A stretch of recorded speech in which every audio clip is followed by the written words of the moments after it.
and wane. It always amazes me the difference a week makes at the end of August, especially at Nazaré and Sao Martinho de Porto. You're absolutely right. This is such transformation, isn't it, between now and a week or two ago. You're spot on there, Wayne. I have Phil with me, so we're going to spin the camera around now and have a chat with Phil. Phil and I talk about many things, don't we, Phil? We might touch on one or two of them this afternoon. Here he is. Oh, there we go. There we go. How are you this afternoon? I'm super. That's good to know. So Portuguese life suiting you? Very much. Yeah. Okay. Chilling out. Say again? Chilling out. Yeah. A little orchard glen. Yeah. There we go. One of this morning's one of Phil's figs. We have plenty of those. Yes. Plums. You did have plums, didn't you? Sure. Plums. Yeah. So every this is one of the wonderful things about the meetup, and I think you're going to be doing something here that will really catch on. Is people bring things to share. You do every week, which is very generous of you. We've had plums, grapes, and figs. Lovely bumper crop of figs at the moment. And thank you for being here. And maybe we can have a little bit of a chat about. We're interested in, certainly since this whole business of, well, it's mainly me, I think, getting triggered about people leaving. I've been singing the praises of Portugal. You and I have had many great conversations about moving to Portugal, being in Portugal.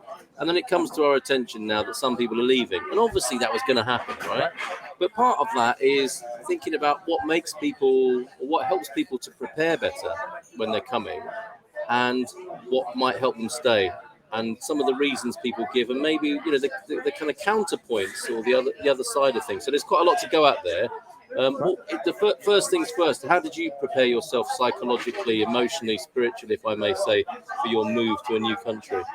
So I guess I originally started sorting things out, saying, okay, I could retire early. Yeah. And so then I forgot who it was recommended, saying, what is you need to kind of have multiple purposes or callings or things to absorb your time. Yeah. I'm not sure if that's the right way to put that. Right. But so a couple of years ago, that I looked at that and I said, okay, what would that be for me? And for me, last year I explored what becoming a master naturalist. So I'm a nature boy. And so I enjoy the outdoors and wildlife and things like that. So I went and spent many months suffering in the mountains of West Virginia. Okay. Learning about, and literally it was very odd for me.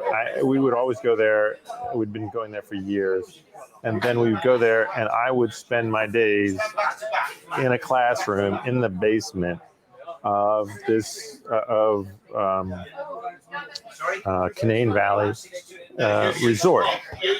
Right? So normally I'd be out walking or whatever. Well, you thought that might be in nature. The process of a master naturalist might be in nature. Right. But no.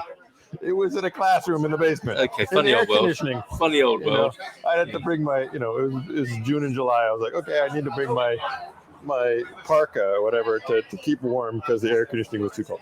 Anyway, the information was very interesting and the people were lovely and I learned a lot. Okay. I just didn't expect to be in the basement in air conditioning. That's the suffering bit. I guess that's a learning, And so that was very interesting, and I learned a lot. And I learned that I wanted to have it more integrate nature, and that helped me evolve my thinking about what I call it. I mean, people call it retirement. I call it regraduation, because it's like, okay, what am I moving on to? So, to my mind, regraduation is I'm graduating from trading my time for money to what is it that I do? Who am I? Yes. And so that's kind of, and so that's. So you really have prepared, haven't you? I mean, you really thought about it. Some approaches are, I'm going to retire and carry on with a lot of my interests and trade this life for one with a better cost of living. It sounds like yours has been a little bit broader and deeper. Yeah. So yeah, we did some math, and then I did this thing. I'm a firm believer in what it's called progressive elaboration. Okay. And so you're basically saying, great, here, I know I enjoy nature, and so master naturalists seem like a natural solution or path, and that evolved. I allowed that to say, okay, what did I learn from that, and what is the right thing? When I looked at that a lot, I said, well, the thing that I would enjoy the most about this, and this is kind of goes back to my college days, a couple of years ago, is I could be a naturalist guide and interpret for people what they're seeing and so forth. So you might do that. That was a thing I liked, but that's really informed me that I wanted to be much more engaged with what nature had to offer and how it interacted.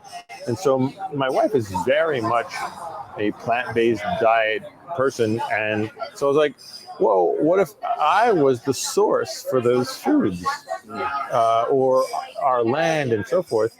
And so that spun me into a different world of saying, okay, and so there's the world of permaculture and things like that I was like, oh. Well, I think Wayne's figured you out. You have graduated to a man who can brag about his huge plums. Is that fair?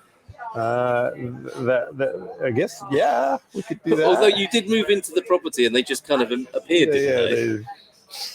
But that's we're not going to advertise that way. That doesn't sound like a very good marketing scheme. But this is still the plan, isn't it? I mean, to be the provider in a very sort of alpha male kind of way, your love of nature all coming together, permaculture, you've got the land, you've got the beginnings of productive trees. Yep. There and this is the ongoing. So you really have got a mission, right, and a purpose here. No question about that.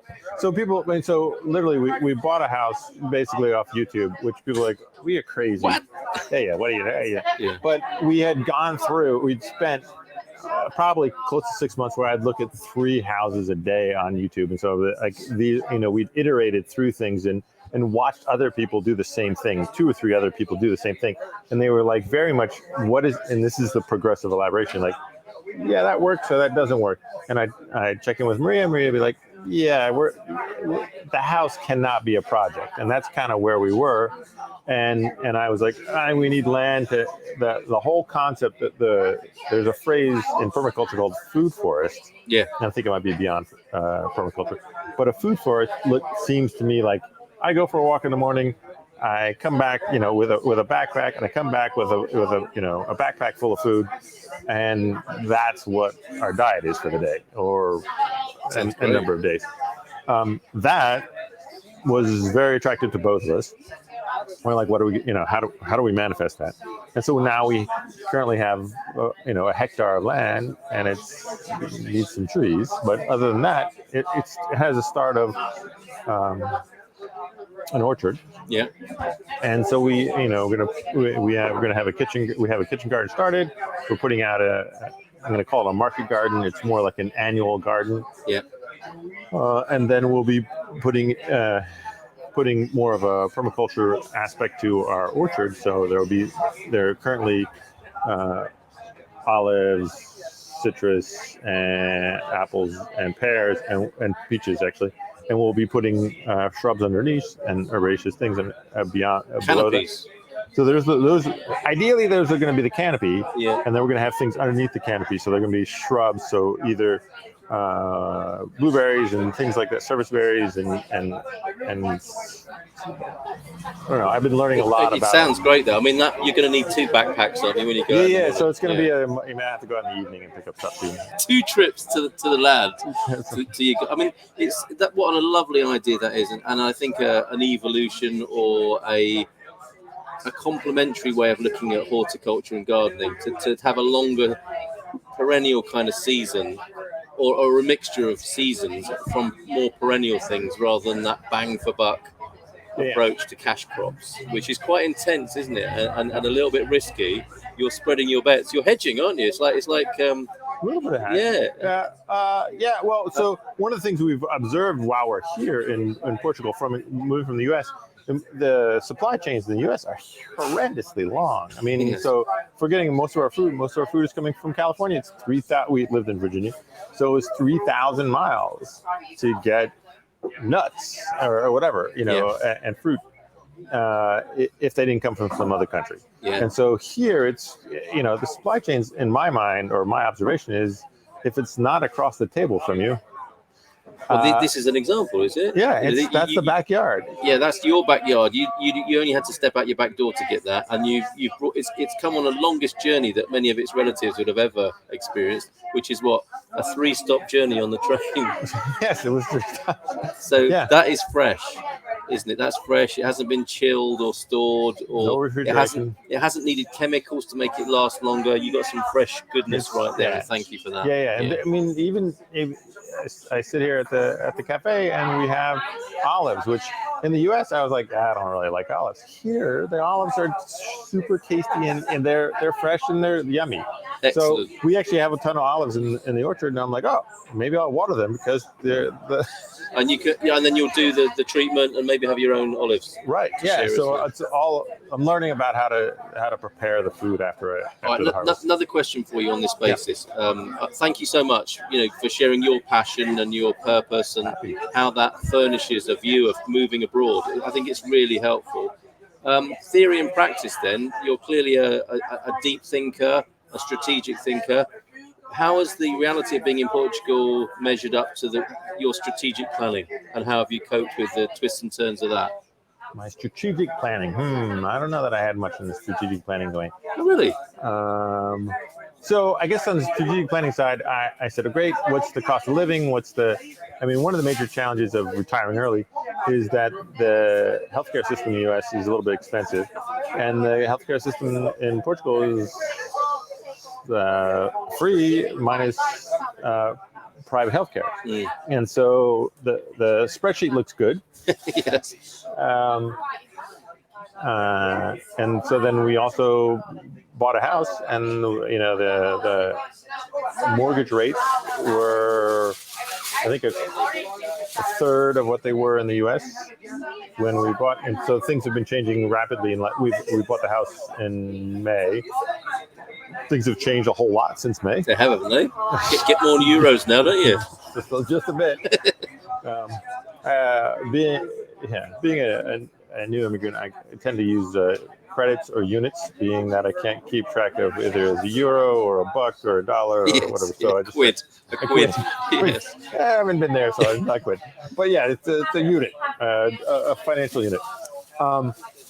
But so that has helped a whole lot. Or the math picture. So the portfolio in the U.S. is also not been as happy as it was when we started this plan. Right. Okay. But where the plan is really kind of saying, how do we shorten our supply chains to say, great, the power is going to come from some solar panels on the roof. Yeah. The food's coming from the orchard and the garden in the back. And at some point, we're going to drill a well and a borehole and get water from beneath us. Superb. So it's very homesteadish.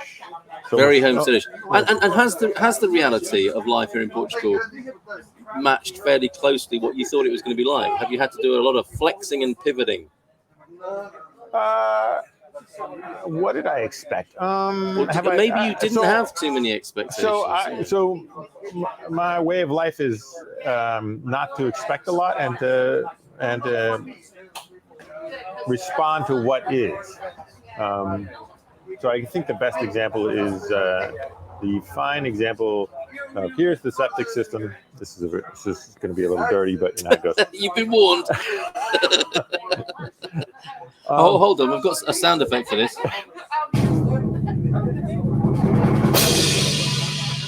And now Phil will talk about his septic system. Yes, the septic system. So we were told, and the neighbor actually showed, this is a septic system, we're good to go. And we're like, oh, fine. And I'm like, okay, great. And then we had guests, and the septic system was tested, was maxed out. Okay, you're right. And then the the camera came, the water sanitation people came, and they emptied it. But they also, at the same time, said, no, you don't have, there is no drainage field or whatever. So it was all... Have I got to speed him up, Maria? I think you've got a train to catch him. Oh, it's not this train, is it? This is your train. You're going to miss your train. This is the train. Bye-bye. The cliffhanger. Next Hey, there's the train still running. My kids can forgive me. That's fantastic. Sorry. That's quite a contrast, isn't it? The septic tank and the land train going past. Let's go back to the septic tank. The septic tank is a basic situation with everything I've on YouTube specifically. Teaches you saying, great, here's the septic system is this tank. It has 2 chambers. The affluent goes through and then it goes out into a field. Yeah. Well, there is no field on our septic system, which I believe is relatively common here, to have just a tank and they pump it out. Or it goes into the septic system. That was a little surprising to me, and I really don't know how to deal with it. But you will. Yeah, we found some... Yep. You're not going to let it ruin your day, You know, which an overflowing septic tank could do for quite a few people. You're made of stronger stuff than that, though, I think. Phil. Yeah, it's fine. It was, it would just literally. Sorry, could you show the? Yes, yep. Exhibit A. Exhibit A is a beneficiary of the septic tank. It is just down the hill from the septic tank. Yes. Oh yeah, now you mention it. So things are happening. You're taking it in your stride. Yeah. Wayne, look, you've enrolled this fella here. We love the idea of a food forest we got here, and we're scared about the amount of produce just a small bit of land can give. That's interesting, isn't it? People can overestimate or underestimate the attention required for land here, especially if you haven't done it before. And it made us rethink the size of land we bought. That's a good input for people, I think. Ubi, I don't know if Ubi's got growing in his plan or produce anyway. I'm going to take my time looking for a home in Portugal, probably a squatter in someone's van in Nazaré. Well, I hope they're fine with that.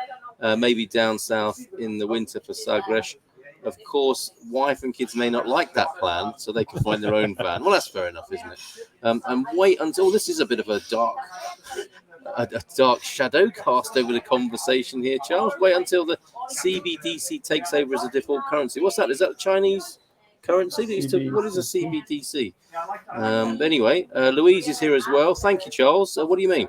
Seems I just tuned in at the right time. Septic tanks. You're welcome. You're so welcome, Louise. So I think we can take from the septic tank metaphor. Sometimes life can be a bit shitty, and sometimes unexpected things. You've got to roll with toilet roll with it. You've got to toilet roll with it. Hold on. Where is it? Where's it gone? Thank you very much. You're right. Any other advice, Phil, for people? Theory and practice. What was that phrase you used? And can we bring that into the expat journey? The progressive iteration. Progressive elaboration. Progressive elaboration. Here's the plan. I think this is, and lo and behold, you learn something from world. The path is gonna change. Thinking that you know what the world is and how it's working is hilarious. Yes, it's true, isn't it? You just have to laugh at yourself, kind of thing. And you've got you've been practicing. Have you? Yes, life has been teaching me plenty of things. Okay. So I just, I'm like, you've always thought that, though, right? That's not a surprise to you, and you seem to be putting that right into practice, and that's what might come as a shock to some people. If they're expecting life to be much the same as they're used to, that could be a bit awkward. Yeah, right? It's not going to be the same. Absolutely. So I've been very much blessed with my wife. My wife is a Spanish speaker, so Portuguese has been a smooth transition for her. My Portuguese is terrible. My neighbor he's like, oh, it'd be great if Phil could speak Portuguese. I hear this through my wife because. Yes. I don't get it because you won't understand him saying that. I'm not hearing it. We end up back in the orchard in the streets, not in the streets, but in the garden, and I wave my hands a lot and say, when is it going to rain? It's going to rain a lot this week, but he's like, run your drip irrigation this way and this thing, and I'm like, what, there's only so much you can communicate in hand language and so forth. Yes. So it's very And like, so we bought some stuff to address the septic tank, and we like got it from Amazon DE, and literally it came from Florida. Wow. And someone calls and says, "Hey, we got this order from Florida." I'm like, Yeah. What Did you came order from something Florida? from Florida? And eventually I figure out I think it's green pig or something like that is the name of the thing.